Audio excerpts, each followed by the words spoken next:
नमस्कार दोस्तों, अगर आप भी टाटा आईपीएल में रॉयल चैलेंजर्स बेंगलोर और गुजरात टाइटंस के बीच खेले गए आईपीएल के 14वें एवं सबसे रोमांचक सांसों को रोक देने वाले महामुकाबले को देखकर खुश हैं, तो हमारी इस वीडियो को एक लाइक जरूर करें। आज की हमारी इस वीडियो का लाइक टारगेट सिर्फ 1000 लाइक है, तो दिल से हमारी इस वीडियो को लाइक करना नहीं भूलें। आज आईपीएल 2025 में 14वें मुकाबले में आईपीएल इतिहास की दो सबसे खतरनाक टीमें आज एक दूसरे से भिड़ी, जहां पर बैंगलोर के एम चिन्नास्वामी स्टेडियम में शुभमन गिल की कप्तानी में गुजरात टाइटंस के सामने रजत पाटीदार की कप्तानी वाली रॉयल चैलेंजर्स बेंगलोर टीम मौजूद थी। इस महामुकाबले की शुरुआत में जब टॉस के लिए सिक्का उछाला गया तो गुजरात के कप्तान शुभमन गिल ने टॉस जीतकर पहले गेंदबाजी करने का फैसला किया और रॉयल चैलेंजर्स बैंगलोर को बेहतरीन बल्लेबाजी करने के लिए आमंत्रित किया। इस महामुकाबले में बैंगलोर की तरफ से शुरुआत दिलाने के लिए दो खतरनाक बल्लेबाज मैदान पर उतरे, जहां पर आज फिलिप सॉल्ट और विराट कोहली के कंधों पर अपनी टीम को एक विस्फोटक अंदाज में शुरुआत दिलाने की जिम्मेदारी थी। हालांकि पारी का पहला ओवर लेकर आए मोहम्मद सिराज को दूसरी ही गेंद पर विराट कोहली ने एक बेहतरीन लाजवाब ड्राइव शॉट खेलकर गैप में कवर्स की ओर चौके के लिए गेंद को भेज दिया। मगर दोस्तों, इसके बाद दूसरा ओवर लेकर आए अरशद खान ने आज बेंगलोर को तगड़ा झटका दिया। विराट कोहली को उन्होंने पारी की ओवर की चौथी गेंद पर शानदार प्रसिद्ध कृष्णा के हाथों कैच आउट कर दिया। आज विराट कोहली महज 7 रन बनाकर पवेलियन चलते बने और इतना बड़ा विकेट गिर जाने के बाद अब देवदत्त पडिक्कल को मैदान पर भेजा गया, जहां पर उन्होंने आकर अगली गेंद पर अरशद खान को एक शानदार ड्राइव शॉट से चौका लगाया। इसके बाद पारी के तीसरे ओवर में मोहम्मद सिराज ने नए बल्लेबाज देवदत्त पडिक्कल को उन्होंने दूसरी गेंद पर इस तरीके से क्लीन बोल्ड किया कि देखने लायक था। देवदत्त पडिक्कल सिर्फ 4 रन बनाकर आउट हो गए। इसके बाद बल्लेबाजी करने के लिए कप्तान रजत पाटीदार मैदान पर आए और फिर पारी का जब चौथा ओवर लेकर अरशद खान आते हैं तो रजत पाटीदार उनको दूसरी गेंद पर एक शानदार फील्डर के ऊपर से हवा में गेंद को लॉफ्ट करके चौका लगा देते हैं। इस ओवर की 5वीं गेंद पर फिलिप सॉल्ट अरशद खान को क्रीज में रहकर कवर्स की तरफ पंच करके एक और चौका बटोर लेते हैं। फिर पारी का 5वां ओवर लेकर मोहम्मद सिराज आए तो फिलिप सॉल्ट उनको अगली गेंद पर एक पुल शॉट लगाते हैं। 105 मीटर लंबा गगनचुंबी 6 लगता है। इन दोनों ने मिलकर अपनी टीम को 35 रन पर पहुंचा दिया था, मगर अगली गेंद पर खतरनाक मोहम्मद सिराज ने फिलिप सॉल्ट को खतरनाक तरीके से क्लीन बोल्ड करके पवेलियन वापस भेज दिया। फिल सॉल्ट आज 13 गेंद में 14 रन बनाकर आउट हुए। फिर इसके बाद बल्लेबाजी करने के लिए लियम लिविंगस्टोन को भेजा जाता है।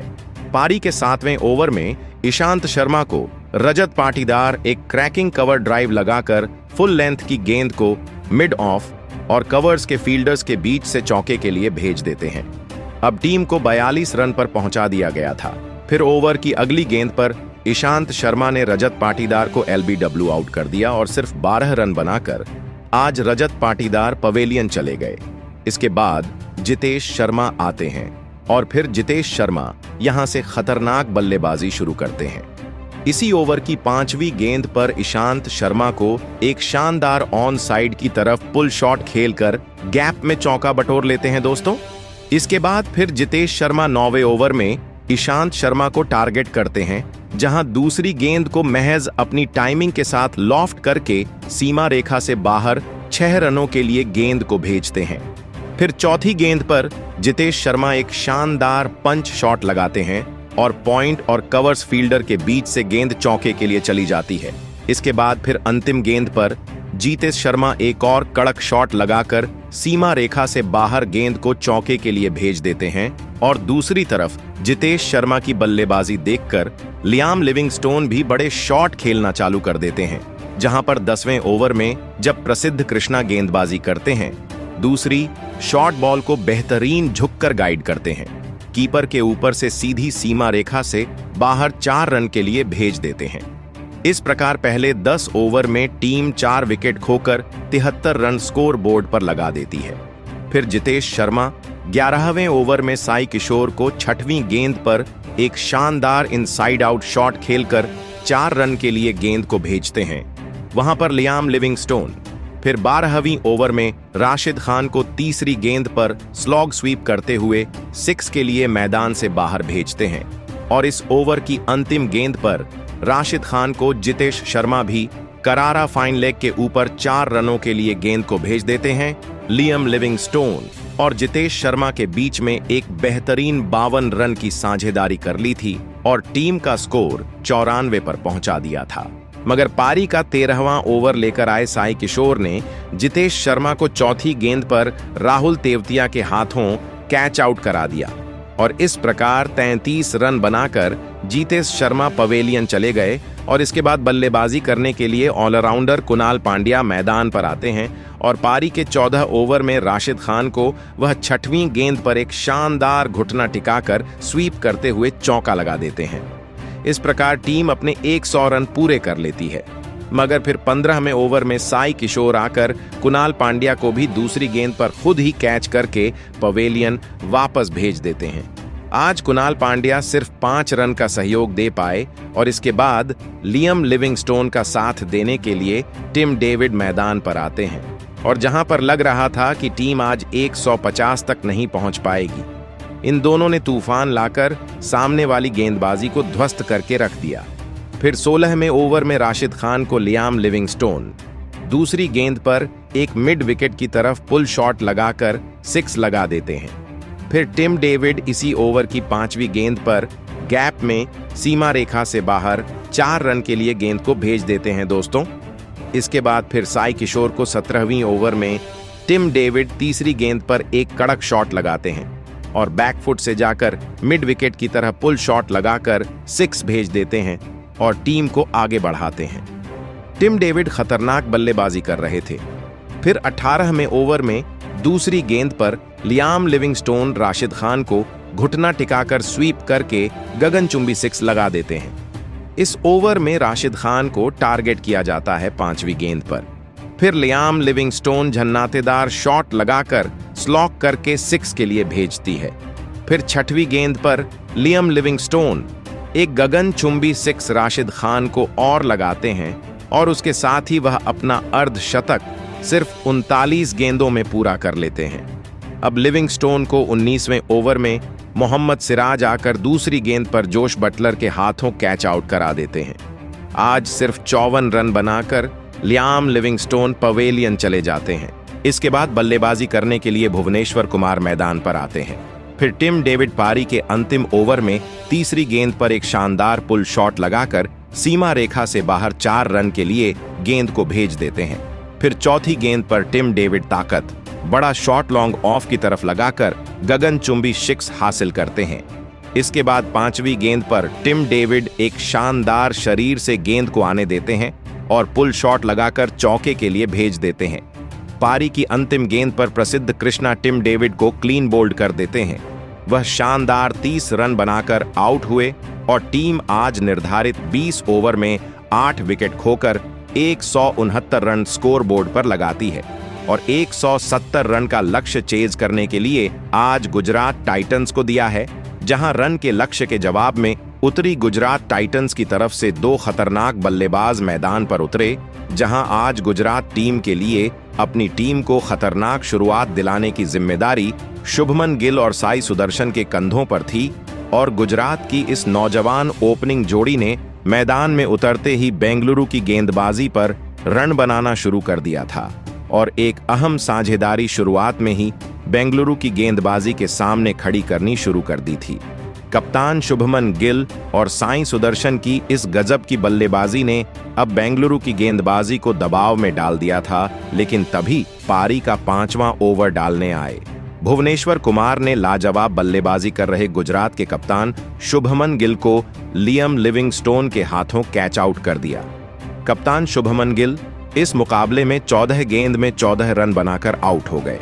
गुजरात की ओपनिंग साझेदारी के टूटने के बाद अब बल्लेबाजी के लिए जोश बटलर मैदान में उतरे थे, लेकिन नए बल्लेबाज जोश बटलर के साथ मिलकर सेट हो चुके साईं सुदर्शन ने फिर एक और साझेदारी बेंगलुरु की गेंदबाजी के खिलाफ बनानी शुरू कर दी। साईं सुदर्शन इस मुकाबले में भी लाजवाब फॉर्म में नजर आ रहे थे और लगातार बेंगलुरु की गेंदबाजी पर बड़े शॉट खेल रहे थे।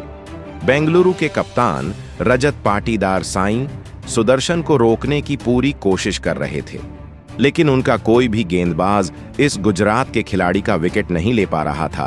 तो वही जोश बटलर ने भी अब अपने हाथ खोलना शुरू कर दिया था। पारी के 9वें ओवर में तो गेंदबाजी पर आए रसिक सलाम को जोश बटलर ने एक चौका और 2 शानदार छक्का लगा दिए थे। अब फिर एक बार बेंगलुरु की गेंदबाजी दबाव में थी। गुजरात की टीम के लिए आसानी से रन बन रहे थे। कोई भी बेंगलुरु का गेंदबाज साईं सुदर्शन और जोश बटलर की खतरनाक साझेदारी को तोड़ नहीं पा रहा था। बेंगलुरु का हर एक गेंदबाज अब इस मुकाबले में मुश्किल में था, क्योंकि साईं सुदर्शन और जोश बटलर की यह जोड़ी लगातार पारी के हर एक ओवर में चौके लगा रही थी। और फिर इसी बीच साईं सुदर्शन और जोश बटलर की एक ताबड़तोड़ अर्धशतकीय साझेदारी भी पूरी हो गई। साईं सुदर्शन और जोश बटलर की यह साझेदारी अब बेंगलुरु की गेंदबाजी के लिए किसी बुरे सपने की तरह साबित हो रही थी। दोनों ही खिलाड़ी आसानी से बेंगलुरु की गेंदबाजी पर रन बना रहे थे। अब बेंगलुरु के गेंदबाज विकेट लेकर ही इस मुकाबले में वापसी कर सकते थे। साईं सुदर्शन और जोश बटलर ने मिलकर अब अपनी टीम को 107 रनों पर पहुंचा दिया था, लेकिन तभी पारी का 13वां ओवर डालने आए जोश हेजलवुड ने अपने अर्धशतक से केवल एक ही रन दूर खड़े साईं सुदर्शन को जितेश शर्मा के हाथों कैच आउट कर दिया। साईं सुदर्शन 36 गेंदों में 49 रनों की एक लाजवाब पारी खेलकर आउट हो गए। साईं सुदर्शन के विकेट के साथ ही बेंगलुरु की टीम ने इस मुकाबले में वापसी करने का एक बढ़िया मौका बनाया था, लेकिन अब बल्लेबाजी के लिए सरफेन रदरफोर्ड मैदान में उतरे थे। लेकिन तभी उनके साथ बल्लेबाजी कर रहे जोश बटलर ने पारी के 15वें ओवर में एक चौका और एक शानदार छक्का लगाते हुए अपना इस मुकाबले का एक ताबड़तोड़ अर्धशतक पूरा कर लिया। जोश बटलर जब तक मैदान में मौजूद थे तब तक बेंगलुरु की गेंदबाजी इस मुकाबले में वापसी नहीं कर सकती थी। अब मुकाबला बेंगलुरु के हाथ से निकलने लगा था। पूरी की पूरी बेंगलुरु की गेंदबाजी इस मुकाबले में अब बैकफुट पर थी। अब आखिरी 4 ओवरों में गुजरात की टीम को जीत के लिए सिर्फ 29 रनों की जरूरत थी। अब यहां से कोई चमत्कार ही बेंगलुरु की टीम को इस महामुकाबले में जीता सकता था। अब इस पारी का 17वां ओवर भुवनेश्वर कुमार डालने आए, लेकिन भुवनेश्वर कुमार के इस ओवर में सरफेन रदरफोर्ड ने एक शानदार छक्का लगा दिया और इस ओवर से गुजरात की टीम को 9 रन मिल गए। अब आखिरी 3 ओवरों में गुजरात की टीम को जीत के लिए 20 रनों की जरूरत थी। अब इस पारी का 18वां ओवर जोश हेजलवुड डालने आए, लेकिन जोश हेजलवुड के इस ओवर में जोश बटलर ने फिर एक बार गजब की बल्लेबाजी करके दिखाई और इस ओवर में 2 लगातार छक्के लगा दिए। और फिर अंत में सरफेन रदरफोर्ड ने इसी ओवर में एक और शानदार छक्का लगाते हुए इस रोमांचक मुकाबले में गुजरात की टीम को 8 विकेट से जीताकर इतिहास रच दिया। दोस्तों, बेंगलुरु को उन्हीं की सरजमीन पर हराकर गुजरात की टीम ने एक बड़ा कारनामा करके दिखाया है। लेकिन दोस्तों, बेंगलुरु के खिलाफ इस रोमांचक जीत के पीछे गुजरात के असली हीरो साबित हुए उनके सबसे अनुभवी और विस्फोटक बल्लेबाज जोश बटलर और गेंदबाज मोहम्मद सिराज, जहां पर मोहम्मद सिराज ने आज तूफानी गेंदबाजी करके 4 ओवर में 19 रन देकर 3 विकेट लिए, जबकि जोश बटलर ने तूफानी अर्धशतक लगाकर 73 रन की पारी के लिए। ऐसे में इन दोनों के तूफानी प्रदर्शन को आप 10 में से कितनी रेटिंग देंगे? कमेंट में आपकी राय जरूर बताएं और क्रिकेट की खबरों के लिए हमारे चैनल को सब्सक्राइब करें।